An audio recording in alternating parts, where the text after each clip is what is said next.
Hello everyone and welcome to Project Model UN, India's #1 resource for Model United Nations. I am very excited to have with us today Mr. Shim Matthew, who is the principal at VIBGYOR High in Goregaon West in Mumbai, India. So let me tell you why I'm so excited to introduce you to Mr. Shim. It's because VIBGYOR High is a school that not only values international education and international exposure, but they also deeply care about Model United Nations. In fact, they care about it so much that they take their students to a lot of conferences, but also 4 years ago, they started their own conference, VIBGYOR, which is actually starting tomorrow. So I'll have him tell us a little bit more about it in just a second. So welcome, Mr. Shim. I'm so happy to have you with us. Thank you very much, Karen. It's good to talk to you again. Thank you. So just to get us started, for those parents or educators or students who are watching, and maybe they don't know about VIBGYOR High, can you tell us a little bit about the school's philosophy, and what it stands for? Sure, Karen. VIBGYOR High is a very young school. It's not among those older schools in Mumbai. We started off in 2004, in the year 2004 in April. Mm-hmm. And this is 1 decade of education by VIBGYOR High now. It's 2014. Oh, wow, the congratulations. Yeah. And it started off as a single school entity in 2004. And today there are 18 schools across the country. So it's a network of VIBGYOR High schools. Wow, 18 schools. That's right. So the vision of the school has fortunately changed over a period of time, where we were probably a couple of schools in 2004 and 5. And the vision has now become the mission. The mission is to provide the highest quality of education in a very safe, secure, and nurturing environment, as we call it. Mm-hmm. And also, the founder of the school envisioned that this should be a school which revolutionizes education. Mm-hmm. For school education in India, which was kind of unstructured, over a period of time, we wanted to put a system to it, a process to it, and therefore run a school which caters to students' needs and also makes them or challenges them to a world which is constantly changing, a dynamically changing world. So the perspective for education with VIBGYOR is to, as our credo goes, enthuse, enlighten, and empower. Enthuse, enlighten, and empower. Wonderful. So I want to break apart a little bit of what you said. So you said that VIBGYOR wants to revolutionize education, and then you also said that that's right. You want to prepare students for a constantly changing world. So when you say revolutionize education, can you tell us a little bit more about what you mean by that specifically? That's right. Sure, Karen. Karen, education in India, especially, I would say 10 years back, I think there's been a lot of changes in the system of education that's come in back. That's when VIBGYOR High started too. Unfortunately, although there were schools that were set up by the Catholic Church or by the Christian missionaries, and that's how schools started up in India, probably more than 100 years back. Therefore, you'll find some schools in India, in Bombay, that are more than 100 years back, even older than the education department itself. Unfortunately, what happened was there was some kind of a stagnation, and there wasn't a movement. With the world changing and the world becoming a much smaller place than what it was then, the pace at which the changes in education should have moved ahead or should have grown didn't exactly happen. That's when 10 years back, in 2004, the founders of VIBGYOR High thought it's time to bring in some kind of planning or some kind of structuring into the education system, especially to what we provide in school. And let's not just stick to the textbooks that are available in the market, but let's go in and have a curriculum that caters to the needs of students, which is age appropriate, which caters to the objectives that are laid down by the education bodies in India. So we're also looking at, we would meet up with the educational standards that are required by the educational boards of India. At the same time, not just go by the textbooks, which sometimes give you probably more than what you need at that age. So let's bring in a curriculum that's age appropriate, that's interesting, that challenges the students into thinking better, and not just go by what's already there in the past. So that was a challenge. And say revolutionize the minds, much more energy in them, which was already there, but we just want to ignite that, kind of, act like a catalyst, which helps them to be more inquisitive. So let them get curious, coming with fantastic. Most of the questions. No, absolutely. And I love what you said about curiosity, because I was going through your website and I read that one of the things that you really care about is about experiential learning and having your students learn about not just what's happening in India, but what's happening in the rest of the world. And I know that you have some really interesting programs that you use to expose students. So can you talk to us a little bit about what those programs are and why you chose to even do them? Okay. Karen, for me, personal leadership was something that I always looked up to. And I thought, as a leader, as a principal of the school, everyone considers the principal of the school as the one-point person who seems to have that magic wand and can give answers to all the questions. But that's not what it is. So I thought it's time to bring down leadership, break that down, and show them the reality. And that is only possible when you have a set of students or people who probably will try and fit themselves into your shoes and see and watch that from your chair, and not just be who sits on the opposite side. And that's when, on a personal front, I thought it's important for me to take students out of this country, probably look at leadership abroad. And in 2004, I took the students to United States to attend the presidential classroom program at the Georgetown University. This was the program which comes under the Future World Leadership. It's called the Future World Leaders Program, and something that was started off by John F. Kennedy. And I was so interested in this because, of course, Mr. Kennedy is one of the most famous presidents, somebody who revolutionized not just education, but also the scientific temperament amongst Americans. So we thought, what better place to go and know about what leadership is all about than to attend the presidential classroom program. So that's how I started off with my presidential classroom program, and I went on to become the instructor the next year for the Future World Leadership Program at the Georgetown University at Washington, D.C. Oh, that is... so that was... No, so I was just going to say that it's amazing that not only did you take your students, but then you took a personal interest in the program, and then you were an instructor yourself. I think it really speaks of the level of commitment, right, to this type of international education. That's right, Karen. Or I wouldn't get to know what I need to tell my children if they ask me a question. So I thought I got to learn that first and experience that first before I get into experiential learning, where the kids get to learn, or probably see what I see. Fantastic. So then presidential classrooms in DC is one of the programs. What other programs do you offer students? Over a period of time, unfortunately, the presidential classroom shut down a few years back. I thought probably the recession hit them hard. Unfortunate, very unfortunate, because that was one of the best programs, Karen, I tell you, that I've encountered, seen, experienced. It's very unfortunate that the presidential classroom program shut down. Nonetheless, that was not the end of the road. That's the school bell going for you. So that was not the end of the road, and we thought that there are more coming up. And then we had Harvard MUN. By that time, we were getting interested in this entire MUN program, the MUN program that were happening across the country and the world. And we thought, let's get into the best program that's available in the world. And if Harvard University is one of the best, then we'll go in there. the Ivy League, let's get there and see what happens. HMUN, yeah. So we enrolled for Harvard MUN and started with the HMUN program, where I got students to attend HMUN.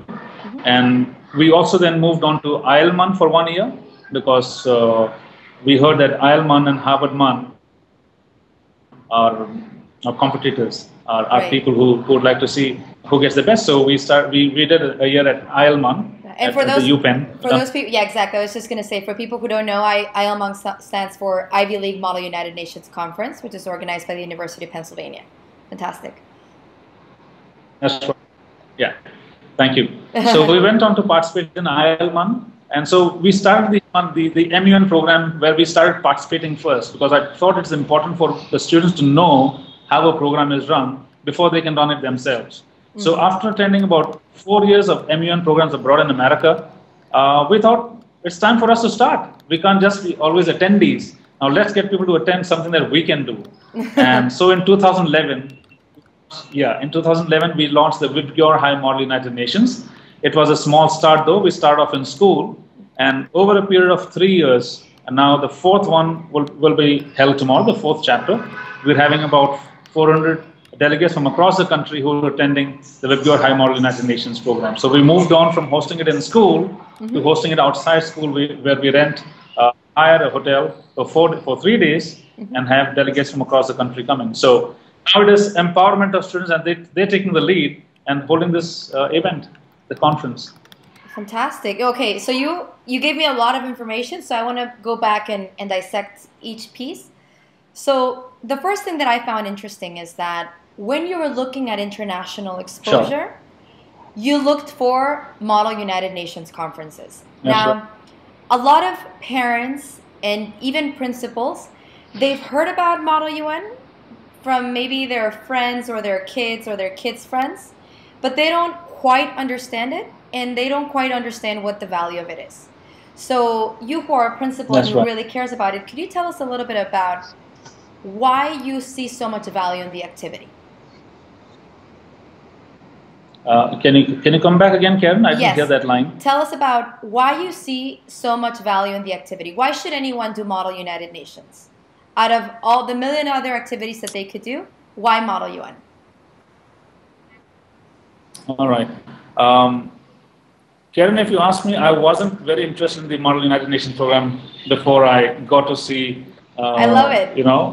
What it actually I love it. You're a convert. What it actually I think this is the best case scenario. Yes.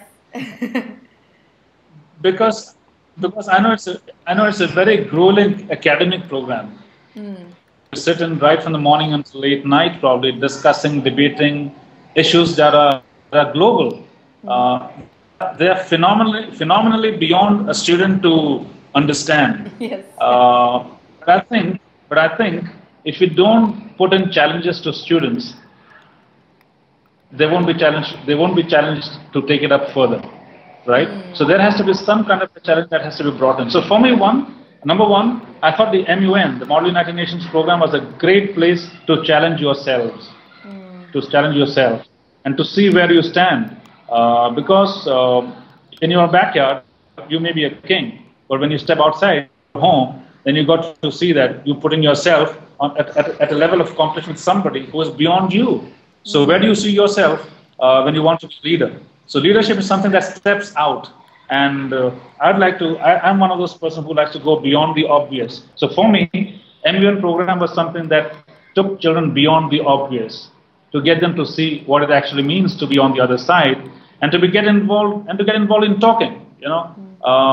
Most of us are inhibited because we think we cannot talk. So I thought a Model United program is something where the students can get talking, get interacting, get to see what the other side thinks about you, and not just what you think about the others all the time.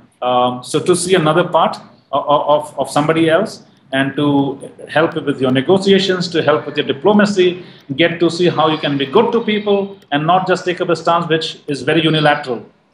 Be accommodating, get in somebody else's perspective too. It brings in a lot of personal resilience, and so patience, which is so important for.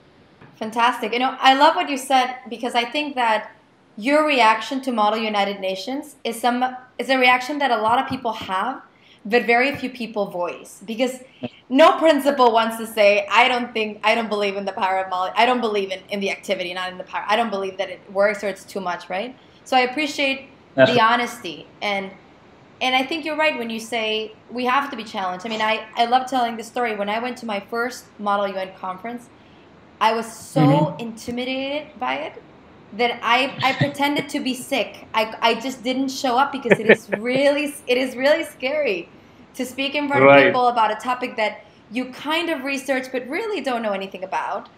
So it was really intimidating. But from what I hear you say is that you saw that the challenge was something that the students needed in order to develop leadership skills, to see outside of themselves. So can you share a story about maybe one or two of your students who has been very successful at Model UN, and the transformation that you've seen in them? Maybe somebody who didn't used to speak in public and now they're more outgoing, or Yeah, just share a personal story so that people who are watching can connect with the activity. that's right. Karen, I'll share with you a fantastic story of a kid in my school who traveled with me to the United States to attend the MUN program, the Harvard MUN. All right. I do not exactly recollect, was it the ILMUN or the HMUN program? His name is Raghav. This kid was somebody who found, who probably bordered on the learning disability, who in fact had issues with learning. And so you could call him somebody who was kind of, slightly learning disabled. Not exactly that, but he found it a little difficult to manage his studies. But I encouraged him to participate in this program, to be a part of the MUN. And he went on to see how MUN can transform people. The very next year after coming back from the program, he stood for the school president's position as part of the school council member. He went on to become the school president. And this program changed him so much. He always tells me, sir, had I not been someone who stepped outside my shell, I would be so inhibited in even talking. But this program has helped me to not just move out, but to stand there and be confident about what you're speaking. So he stood for the school elections and went on to become the school president. Wow. And this year he's the Director General of the VHMUN 4. So that is Raghav Makhar, who moves on from somebody who was shy, intimidated, timid, couldn't speak, thought there were issues with him, but went on to become the school president, became a delegate, became a co-chair, and now becomes the Director General of VHMUN 4. Wow. I think that's the best story I can share. I love this story. It's fantastic. And I love it because I think there's a commonality about having the nervousness to speak in front of other people. And I think one of the biggest lessons that I learned doing Model UN and that I've heard other people learn is whatever it is that you're saying, you have to be confident about it. And I think especially in those critical teenage years, that is a very valuable lesson to learn, right? When you're doubting your identity, you don't really know who you are or who you want to be. It's very powerful. Absolutely. Karen, even today when I speak to students or when I speak to a crowd, I still have butterflies in my stomach. It hasn't gotten better. But the challenge is to stand there and speak and to have that attitude which says, come on, you can do it. And everyone's like you. Everyone seated as your audience is in a similar situation like you. So this is something that I've been trying to drive into my students also. And I think that is so important as Model United Nations program, where you know that you might not be all right, but there's no harm in standing up and sometimes even uttering something that is utter rubbish, so at least you can get to speak. So the attitude to stand up there and speak for what you think is right at that point of time is something that gives you an edge, rather than just be seated and be a very passive audience. So for me, again, something that can drive in a good attitude among students and people is another value of leadership, which I think I take from the MUN. Absolutely. And I want to get a little bit into the trajectory of the school because I think it's fascinating. You decided that you were skeptical about Model United Nations, but still you said, I'm going to give it a shot. That's right. So you took a bet on the activity. That's right. And then you go to Harvard, you go to University of Pennsylvania for 4 years. And then you decide, okay, we've learned how to do it. Now we're going to have our own conference. I want to learn a little bit about that process because a lot of schools are in the situation that VIBGYOR was in 4 years ago. They've been going to conferences. They now are thinking about starting a conference, but probably what they think is, that it's so much work. Who's going to run it? Because it is a lot of work. So I want to understand from your perspective, that's right. What would you tell a principal who is considering starting a conference? What would you advise them? Like, why think about starting a conference? Like, what has the school gained from it?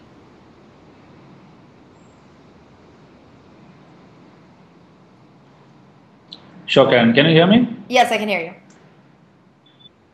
All right. That I think is the best question you asked me. I can go on for hours speaking about why and why. Perfect. Tell Karen, me. the fact is, the fact is, when I attended the presidential classroom program in Washington D.C., and I know they were all student interns who were running that program. The Future World Leaders Summit, as it was called, or the presidential classroom program, was run by student interns. I was so impressed. I was so impressed that if students who are undergrads can run an entire program for 5 days, work out the logistics, financials, arrangements, plan the travel, collect students, speak to them, you're a leader. You're a leader who's speaking to the best top 10% who come from around the globe. I said, if this is something that students can do it, if I have not been able to do it in my student days, I'm going to do it when I'm much older than students. Right? So that was a challenge that took up. And when I came back to India, I said, come on, kids, attend a presidential classroom program isn't enough. I think we got to do something similar to this. And that's when we started off with participating in the HMUN programs, not just in India, but also in America. Because I thought it's good to see one part of the world, but it would be bad if you do not see the world at a larger context where you have the best students from coming across the world and congregating at a place to discuss, debate, and tackle issues.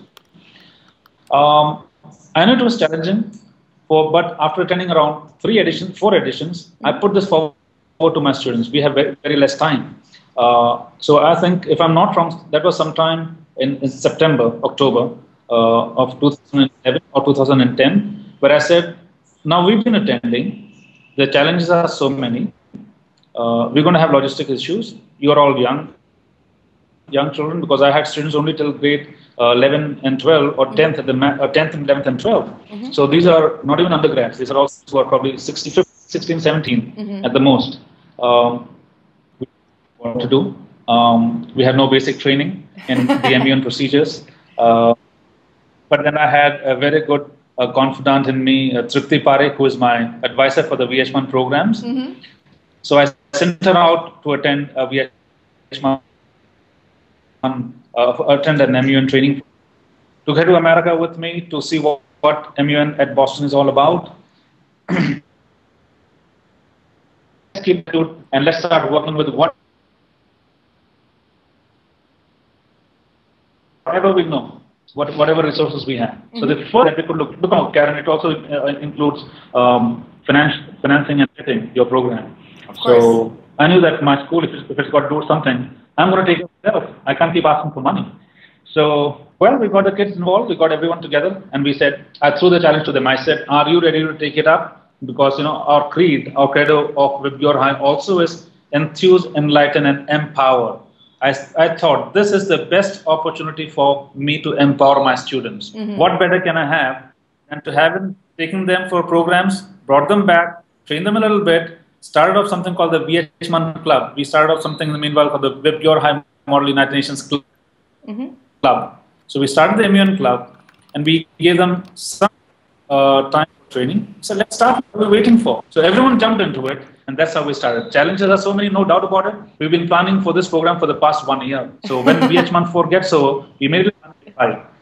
So yeah, but it's an interesting time. It's a lot of hard work, but I think the fruits are so sweet that we really enjoyed at the end of the 4 days that we had. And a lot of the students, I was speaking to some of your student leaders from last year's VIBGYOR, and they have this immense sense of pride in their work and in what they've done. And it's a huge sense of accomplishment. I remember when I was the Secretary General for Columbia's conference, that was probably my proudest achievement of my undergraduate experience. Being able to say, we created this. And because of the work that we did, students have this experience. So a fantastic leadership experience for students. The other thing that I love about what you said is that I get the sense that Model UN for you and this program is almost like a personal crusade and a personal passion of yours. That you just love to empower your students, you wanted to create something for them, and then you saw it through. So I love that. I love that enthusiasm. I'm sure your students really are able to connect with that.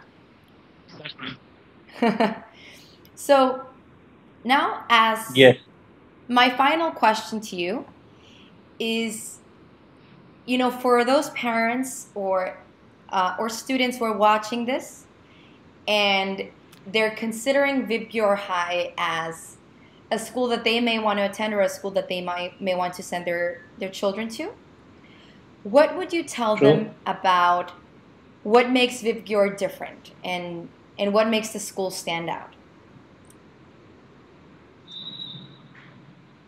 All right, Karen, that's a tough question, but a good question. I love that question too.